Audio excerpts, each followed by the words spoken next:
Welcome to Cultivated Marketer, where we talk marketing professional development so your garden of opportunity grows. This is Brent Bowen. And I'm Matt Tidwell. Matt, how are you doing today? I am well, Brent. We're happen to be cutting this on kind of a rainy day here, but spring has definitely sprung, and so it's kind of been nice to get outdoors a little bit more, and it's been going well. Yeah, we've got some businesses in phase one reopening this weekend, and I think we're supposed to be in the mid 70s.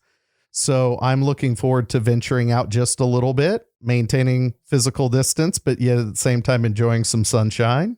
Be nice. You have an outdoor cafe that is your preference. Well, a couple different outdoor cafes. I'm thinking there's the farmers market. I think the Overland Park Farmers Market returns back.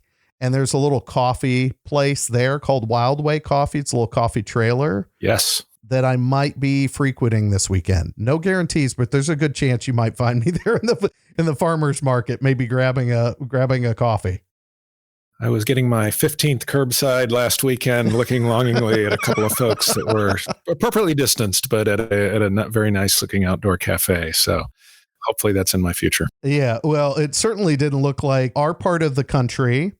I had some friends that ventured out to the lake, to the Ozarks, and I responded in kind via email. And I said, I hope I did not catch you on the national news.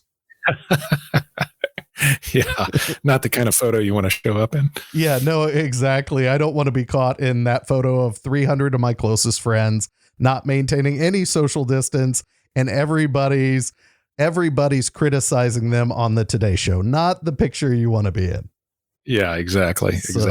So, well, it's good to see you safe and healthy, my friend, and we can both enjoy some weather. So this weekend, our guest, was Angie Pastorek.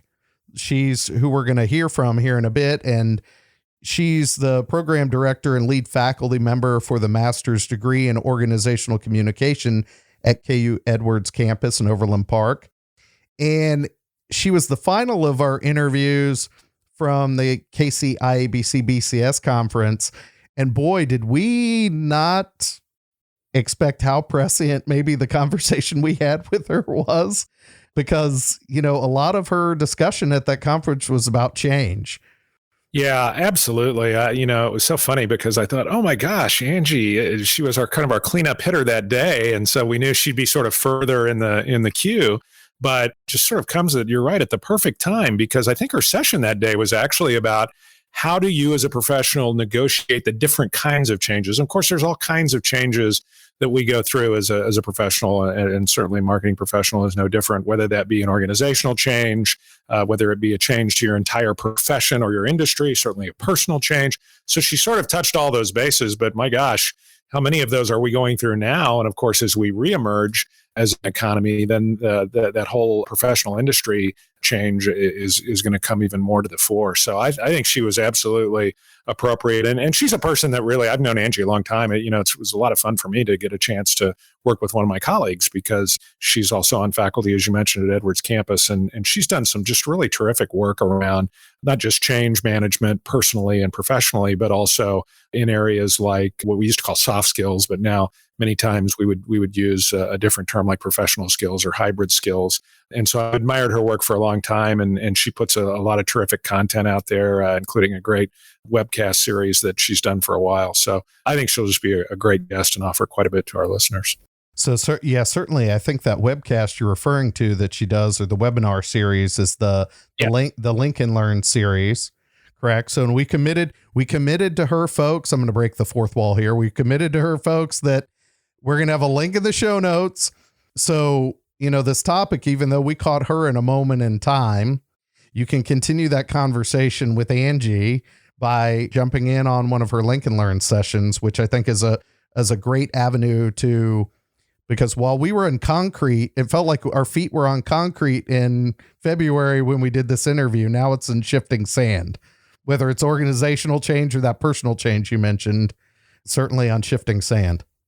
Oh, for sure. And we always need to be ready for change, right? It's overused. Gosh, yeah. Change is the only constant. But I think that those that are able to manage change, you think back to all the people that you've worked with in your career, your mentors, your supervisors, the people you admire.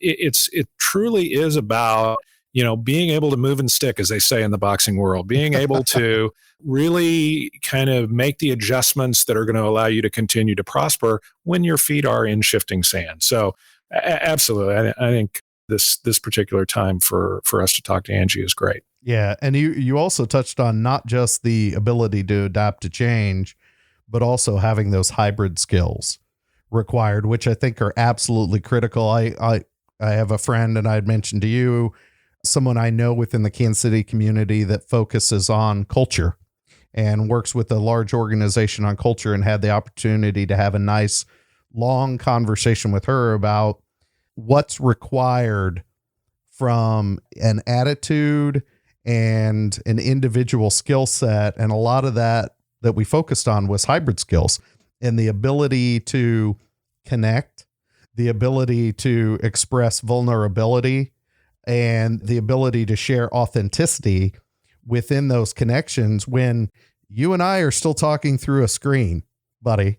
I mean, it's not like we're sitting side by side, right? So still being able to attribute or bring forth those hybrid skills and have those as part of your tool set, I think is absolutely more critical now probably than ever too, when we have a barrier, even though we have an enabler through these technological devices, it's still a barrier in the sense of really having true human connection. Yeah. And, really, as a professional, your reputation is kind of the only thing you own, right? And you have to cultivate it. You have to nurture it, and you have to protect it, frankly. And I think in many ways, those abilities to, understand again, those hybrid skills, those soft skills are so important. I wish I would have had that kind of training that Angie provides to students and others, early in my career, because I can definitely tell you I made some mistakes. I certainly operate differently now in a team setting or in a personal setting than I did when I was a young pro 20 years ago. And so I just think, again, and Angie will go into much more detail about this, but it's it's an acquired skill, and it's one that I think is really important. We're doing in my program, even though I send a lot of students to Angie for exactly this kind of training, but we're now teaching a leadership and marketing course, and we used to teach it every 3 years. We're now teaching it every year because as I told my students, you all are going to be young leaders someday, mm-hmm. and you're going to be in a situation where you're going to have to lead, right? And leadership is definitely a set of skills that's important for all of us to understand. So yeah, you even go back to the conversation we just had with Catherine, past interviews, that leadership that leadership component. We talked about the changing dynamic of the marketing profession and it starting to have more top line responsibility from the standpoint of P&L responsibilities, right? There's a great potential for that. And you're going to have to be able to run an organization where before marketing might've been considered a creative pursuit. There's so much more from a scientific standpoint and an actual business acumen standpoint now more than ever as part of that. So that makes a great deal of sense.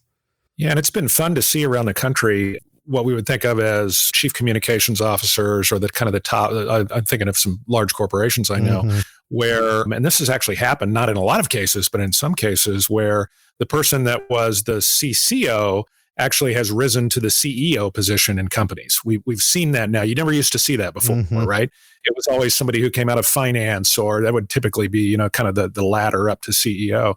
But we're seeing that. Actually, we're seeing that in Kansas City. Wendy Gillis at Kauffman Foundation was their chief communications officer before she was promoted to CEO. We had her on a panel last year at Edwards. And I think that, why can't that person move into that kind of situation or position? They know the organization, they have empathy, they certainly know how to communicate, which is so important from a stakeholder perspective. And so IABC at World Conference did a session 2 years ago. It was called, Is the chief communications officer the next CEO in most organizations? Was kind of the provocative question. But in order to do that, you got to have the leadership skills, man. So yeah, you have to be equipped with the tools and experiences, right? So that's, yep. Yeah, that's great to hear. And I'm glad we were talking about all of us bringing the hybrid skills and making sure that we present ourselves in a professional manner. I'm glad maybe I sound more intelligent than I appear. And I'm glad only you can see me today. Your secret's safe. Yeah, good. And with that, folks, thanks for joining us and enjoy the conversation that we have with Angie Pastorek from the Kansas City IABC BCS conference. Brent, I'm really excited about our guest today, Dr. Angie Pastorek, my good friend and colleague here at the KU Edwards campus. A little bit about Angie, very impressive bio, and certainly, for the kind of topic we're talking about here on this show, really, I think, well suited. Angie is the program director and lead faculty member for the master's degree program in organizational communications here at the KU Edwards campus. Her teaching and research interests center around organizational culture and communications practices, membership negotiation, and organizational change. So she obviously teaches graduate courses in organizational communications, covering topics such as change management, communications ethics in the workplace, conflict management, professional writing and speaking skills, organizational culture, team development, engaging workplace diversity. Prior to joining KU faculty in 2015, Angie worked for more than 10 years developing and delivering training programs and communication resources for global companies, including Siemens Healthcare and Deloitte. We're catching up with Angie today at the Kansas City IABC Business Communicators Summit. So, yes. Angie, welcome to the show. Thank you, Matt. Thank you for the invitation. I'm really glad to be here with you guys today. You bet. So this show, in large part, is about helping marketing professionals grow and learn and advance their careers. And I've heard you speak on so many interesting angles concerned with organizational communications. But I know today at IABC, you were talking about how we deal with changes in our career. So I'm curious, what kinds of changes were those and what was your advice? Yeah, so we talked about two broad types of change. One is the change that we can anticipate and control, and the other is the ones that we cannot. So, for example, we broke that down into 4 categories: industry change, organizational change, profession change, and personal change. And so the industry change are things like mergers and acquisitions, right? We can be chugging along on our career, great team, great boss, love what I'm doing. And then our company buys another company or two, and all of a sudden there are 3 of us in the same role, and we are at risk of being laid off through mergers, right? And so I have seen that happen to many colleagues throughout the years. So we talked about needing to be honest with ourselves and really keeping an eye out on the landscape about what's happening and making sure that we are preparing ourselves for that unexpected type of change. Second is organizational change. And here we talked about this at a more personal level. So, for example, in my dissertation research on why people voluntarily quit jobs they once loved, one of the things that causes that is that they worked for a great boss that they loved, that mentored them and developed them, gave them those great stretch opportunities, and then that person left for another opportunity. And all of a sudden, this wasn't a place that that person wanted to be anymore. And so that organizational change triggered a decision for them to leave and make their own personal type of change. Another type of organizational change that can happen is our best friend at work quits, right? And we think, oh my gosh, the only reason I've stayed in this role or with this company for this long is because I love working with this one person or these 2 people. They've left, and now this isn't really a place I want to be anymore, right? So thinking about what are the things that are keeping us in our jobs, right? Are we there for the right reason because we're growing our skills, we're growing our networks, we have a boss who's mentoring and developing us? Or are we staying because it's a little comfortable, right? We've got great relationships, we're doing good work, we like what we're doing, but we're not necessarily getting those stretch opportunities or being challenged. So thinking about organizational change in those personal ways. What would happen if tomorrow my boss left, my best friend at work left, or if there was some type of merger type of situation? Second or thirdly is our professional change, right? In marketing communication, there's probably no other profession, right, that has been impacted as much by technology as marketing has, right? So there was another speaker this morning who talked about SEO and how SEO used to be a specific role on communication teams. And I remember that in my last corporate role, we had a fantastic SEO person. Well, now that's just a core skill set, right, for any marketer. And so that profession has went away. There are lots of professions that have went away. A graphic designer is another one. There was some interesting research published by the U.S. Bureau of Labor Statistics a couple of years ago, and one of the things they mentioned as a profession that was rapidly disappearing is graphic design. And that is really hard for me to think about, right? I remember that was a college major when I went to school, that you could plan to build a career in graphic design. Well, now we don't need graphic designers because you can log on to a whole host of different websites and design your own website, design your own postcard, design your own flyer, etc. And so again, that profession is rapidly disappearing. And unfortunately, we have to prepare for the fact that that trend is only going to continue, right? And so that really points to the value of another theme of my talk, which was diversifying our professional network and also thinking about keeping our skills current, right, in a whole host of different ways. And then the fourth type of change I talk about was personal change. And this is something that comes upon us, right, due to our personal situations. So we might get married or have children or decide that we want to move back home to care for elderly parents, right? So a switch in geography, and that's something that we can typically plan for. But then again, we want to think about how can I expand my network? How do I need to diversify my network in that geographic area to prepare for this move that I'm going to make for myself or my family, maybe 2 or 3, 5 years down the road? And so again, thinking about those types of changes, industry, organizational, profession, and personal, there's a lot coming at us, right? And we can't be shy or naive about the need to be thinking about and planning for both the short term and the long term. And so had a great conversation with the folks in the room today about those types of changes. Very interesting. And, I think timely in so many ways, because when you look at technology as a disruptor in some of these professions, right? So a lot of us who are maybe IABC members or marketers or PR folks have a lot of familiarity, for instance, with traditional journalism. Yeah. What disruption talk about disruption in an industry. Yes. Actually, I have a fellow faculty member at the journalism school, Dr. Scott Renardi, who has done a lot of research on newsrooms, and he looked at the point in time as the industry was sort of kind of going downward and the burnout factor that occurred. So he's done some I'm probably not getting this exactly right, but the tremendous amount of burnout that happens to people in jobs that they love, there's truly a craft for them, but they're going away. Yes, absolutely. I actually had a very similar personal experience where I worked for an organization that it was a federally funded program, and the federal funding went away. And so the organization knew this was coming. So over a period of 5 years, the organization was gradually kind of going out of business, right? And so people were voluntarily saying, it's time for me to go. I'm not going to wait 2 or 3 years until the very end. I was actually one of those people for a number of reasons that I did stay around to the very end. I liked the work. I was well compensated. It was a hard job for me to walk away from, made sense for personal reasons.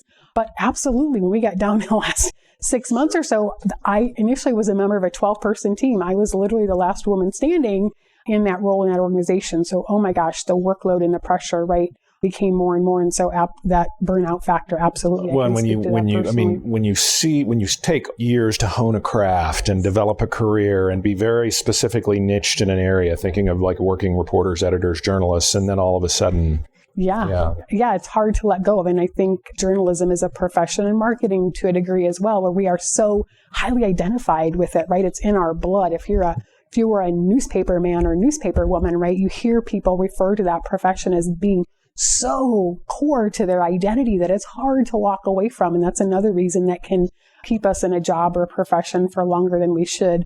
Quick personal story. My brother actually is a radio DJ. He's about 15 years younger than I. And he, again, that profession, he loves it, right? He loves what we're doing here today, sitting around having conversations, picking music, those types of things. But that is a dying profession, right? And he finally, after losing 4 jobs in less than 10 years because of all the consolidation in that industry, has finally decided to step away. But man, is it hard for him, right? Because that is just core to who he is, the way he talks. It's just in his blood. So it's really sad to see that happen to someone that I, care about. But yeah, we've got to be honest with ourselves and prepare for those types of changes. He can morph and potentially change into one of these. Yes, absolutely. Yes, I had that big sister conversation with him. Think about podcasts, think about YouTube. He did a lot of marketing in his job as well. He was the brand manager for the station, but he really just wants to be on the radio. He wants to be on the radio. That's not going to happen unless you do a podcast. So we'll see. Maybe he'll change his mind. Yeah, just a different in distribution. Yes, so exactly. It sounds like through just even the talk you had earlier today, you help people navigate many different factors and change and considerations and change. And then even with your brother helping transition and in working with young professionals in your work at the master's degree program, what kinds of things, kind of wisdom do you expect that they can pick up through your organizational communications degree program? Yeah, it's interesting. So I always say they learn as much from each other as they do from me. I think my student demographic base is a little different in that my students are actually older, so 35 to 40 plus, so they're mid to later career. And so they're not necessarily looking for a big promotion, but they've reached a point in their career where they're starting to notice these organizational culture issues, right? Team conflict, diversity and inclusion related issues, isolation of certain individuals that really should be getting more opportunities, and they want to step into more of a leadership role, right, in addressing some of those human dynamics types of issues within organizations. And so that's exactly what we talk about in organizational communication. And I actually love that I have Matt students frequently will take some of a course or two from me in organizational communication. Those two fields lay over each other so well, where you get the technical skills and insights, profession insights from Matt, and then we talk about in OrgComm, the human side, what we call the human side of business, right? So team management, team development, diversity, inclusion, stakeholder communication. So in all of the issues, for example, that you might explore in an MBA and talk about at a strategy level, we talk about those same types of issues, but from a communication level. So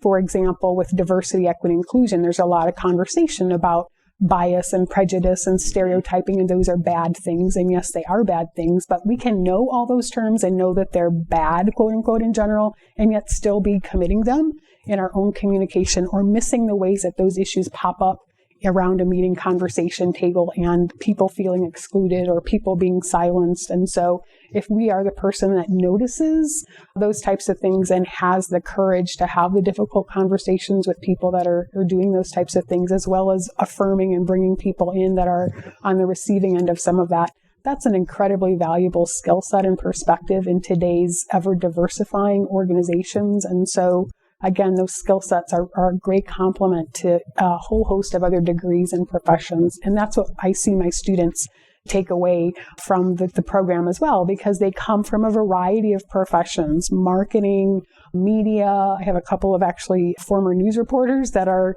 wanting to transition into some type of communication role. And so they want to leverage that kind of human dynamics insight to transitioning into the nonprofit sector. So again, those skills and insights from a communication standpoint are really valuable for today's professionals. Well, I think it's even more applicable today. The keynote this morning talked about the role of the CEO. Yes. So no matter your industry or your typical function, he said, 70% of CEOs are really working now to establish trust and credibility. And it's actually something I'd talked last week to Angie's class about, is this blend. I think there's a great intersection point about that, is even as a marketer, you have purpose-driven brands being more, and a lot of transparency being desired. So the notion of being able to have the awareness and insight into the behaviors and culture of an organization become buying factors. Yeah.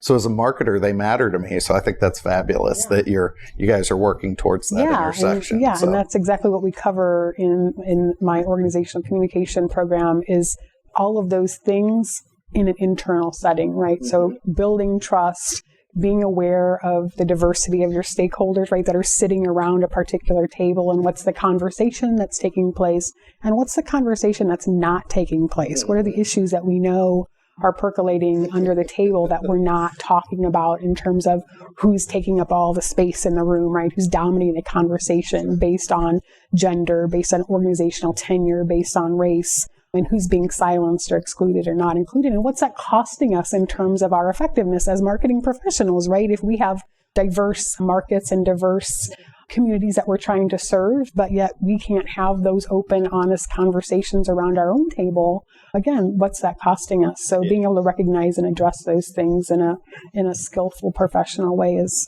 what we often end up talking about. That's fabulous. That's fabulous.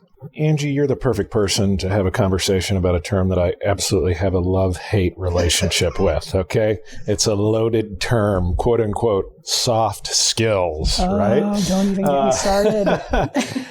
And there are other terms, and you'll hear one that I favor a little more is maybe professional skills, but soft skills has taken over for whatever, it's like they say, it's here and we live with it. But things like self-awareness, emotional intelligence, ability to work as a part of a team. I'm a young professional. Is my career really in jeopardy if I don't have those, or nice to have?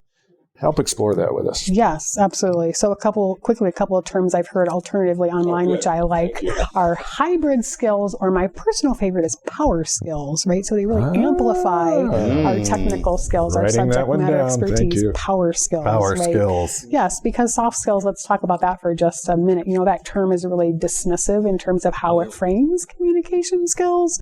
And it's also a little bit gendered, right? If we think of that through the diversity and inclusion lens, it's kind of dismissive of those soft skills, those communication skills, those collaborative skills, which are very valuable for every professional, right?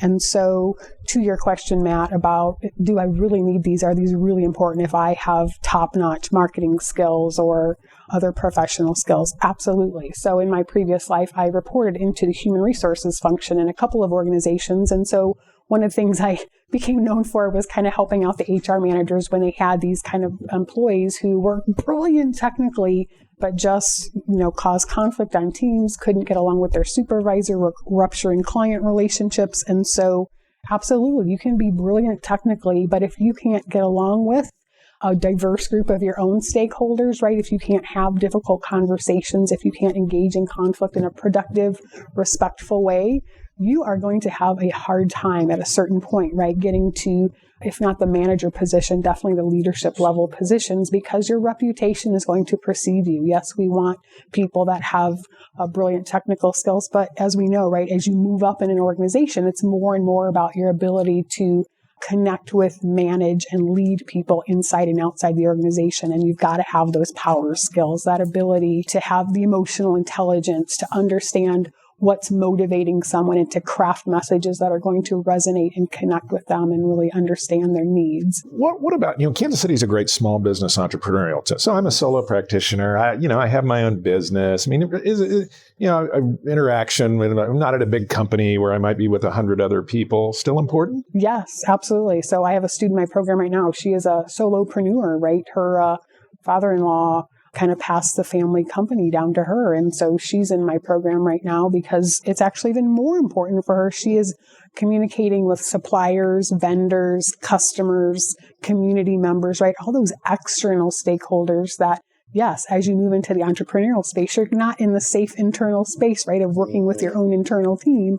You are the face and the brand of your company. And so, again, your reputation is going to precede you, your ability to really connect with people. I think we saw a great example of that in our opening keynote speaker, as you mentioned today, right? Really dynamic, engaging, connected well with a whole room of people, right, in a variety of different ways. So absolutely, it doesn't matter if you're a solopreneur, an entrepreneur, working in a large corporate organization, working in a public sector organization, those communication skills are vital, right? The ability to communicate across differences and across boundaries.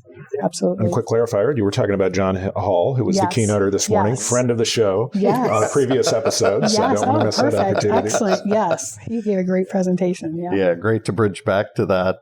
So you were talking about that if I feel I'm an individual that needs to either brush up, I'm a Stephen Covey guy, so sharpen the saw, or brush up, or even feel like need to acquire some of these power skills. I will adopt that too.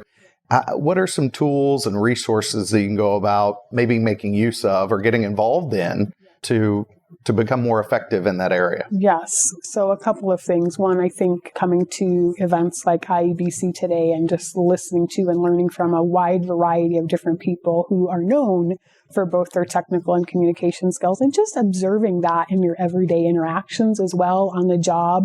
I know I learned a lot when I was first beginning my career by just kind of zeroing in on people that I thought did an exceptional job of communicating, of leading difficult conversations. I had a fantastic boss who really knew barriers she wasn't willing to break through, right? And so when I was junior in my career, the fact that I could go to her and say, here's what I'm struggling with, she would coach me, but she would also pick up the phone and initiate that three-way conversation. Just an incredible model for me, and to not just notice those things, but say, wow, what are they doing and how is that working and how can I apply that to my own work? And that's completely free, right, that we can do as part of our daily work. Secondly, and one of the things that I talked about in my presentation today is to get a coach, a mentor, and a sponsor, to have those people kind of in your own professional circle. So a coach is a often a peer level person or your manager, right, who kind of knows what you're good at, knows what your strengths are, but is also willing to give you some honest feedback in a palatable way about skills that you need to develop and point you into resources that can help you and actually coach you specifically. Mentors are typically folks that are 2 levels above us, so you're 1/1.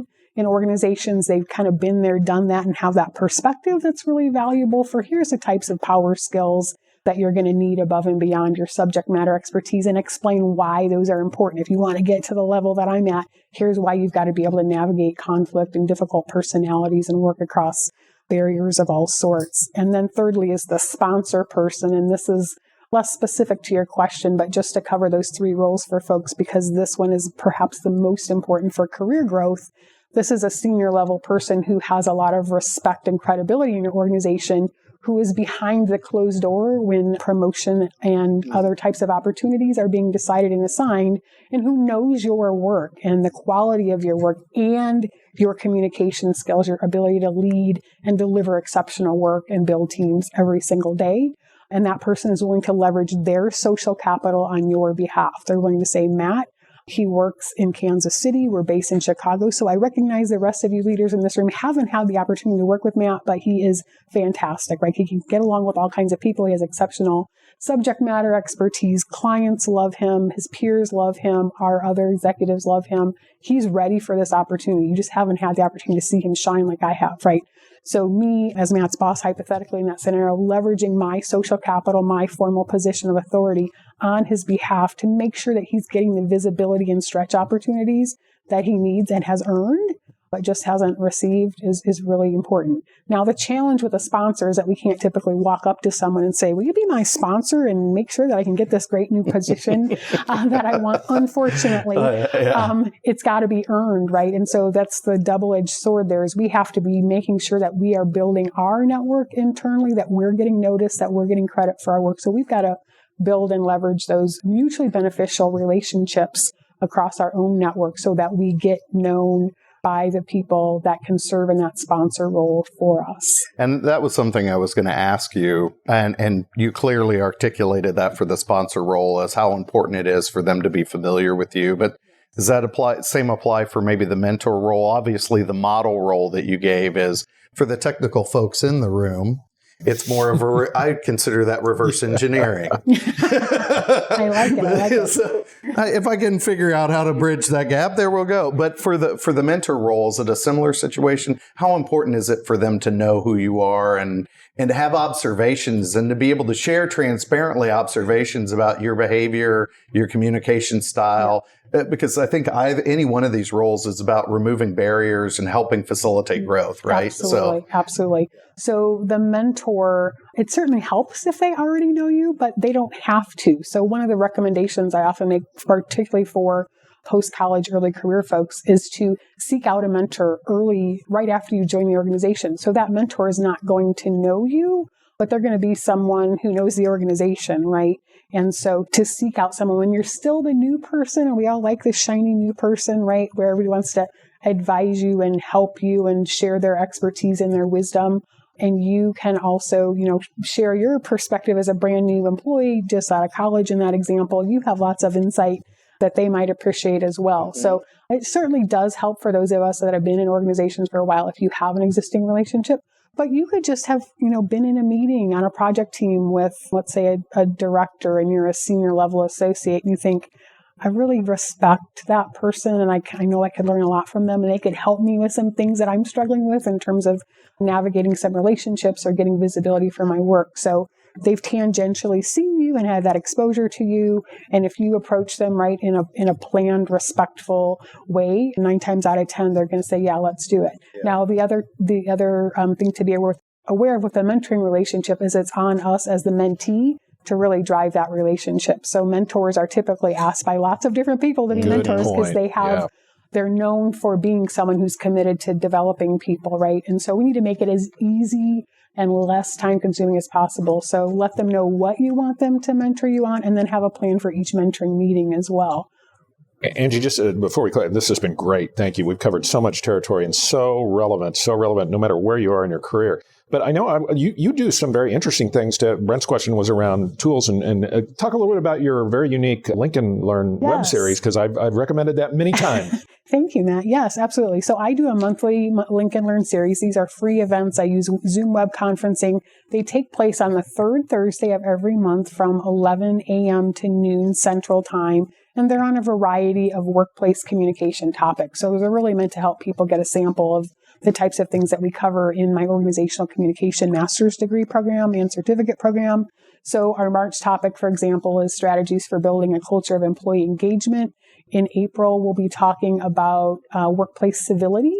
So that is a topic that we are starting to get some questions about from some local organizations, given the increasing complexity, diversity, resource-constrained dynamics that organizations are dealing with, and just kind of the hotness of a lot of social topics that are coming into the workplace, right, and kind of rupturing relationships. So how can we all work together effectively and respectfully and really start to fully appreciate other people's lived experiences and concerns and work together still effectively on the job as well. And this is a website where people can go to it. Yes. And so, yes. And you're doing, if I heard you correctly, monthly. Yes, they're monthly. They're right? monthly. Yes. So we'll make sure to share a link to those in the show notes Yes, when this comes out. Yes, yeah. You were about ready to say. I was just going to say, I can give you general directions to the website. So if you go to the KU Edwards website, graduate programs, and then communication studies, at the end of that page, there's a Link and Learn link. But I think the direct link in the show notes would be fantastic. Thank you so much for sharing that. Sure. Of course. Happy to do it. Thank you. Well, Angie, it's been tremendous speaking with you today. Yeah, thank you. We've had a great this time. Was fun. Thanks, Angie. Yeah, thanks, man. If you found value in today's episode, check us out on our website, cultivatedmarketer.com. You'll also be able to subscribe to us, rate us, and leave us a comment on your favorite podcast platform, such as Apple Podcasts, Spotify, and Stitcher. Remember, a garden of opportunity grows with Cultivated Marketer.